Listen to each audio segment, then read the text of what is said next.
மேலும் அவர் அவர்களை நோக்கி பின்வருமாறு கூறினார்: உங்களுள் ஒருவர் தம் நண்பரிடம் நள்ளிரவில் சென்று, நண்பா, 3 அப்பங்களை எனக்கு கடனாக கொடு. என்னுடைய நண்பர் ஒருவர் பயணம் செய்யும் வழியில் என்னிடம் வந்திருக்கிறார். அவருக்கு கொடுக்க என்னிடம் ஒன்றுமில்லை என்று சொல்வதாக வைத்துக் கொள்வோம்.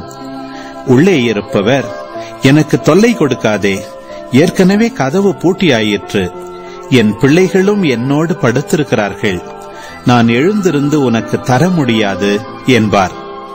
எனினும் அவர் விடாப்பிடியாய் கதவை தட்டிக்கொண்டே இருந்தால், அவர் தம் நண்பர் என்பதற்காக எழுந்து கொடுக்காவிட்டாலும் அவரது தொல்லையின் பொருட்டாவது எழுந்து அவருக்கு தேவையானதை கொடுப்பார் என நான் உங்களுக்கு சொல்கிறேன்.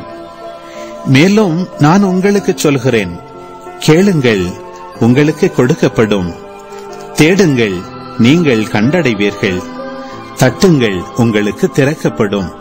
ஏனெனில் கேட்போர் எல்லாரும் பெற்றுக்கொள்கின்றனர், தேடுவோர் கண்டடைகின்றனர், தட்டுவோருக்கு திறக்கப்படும்.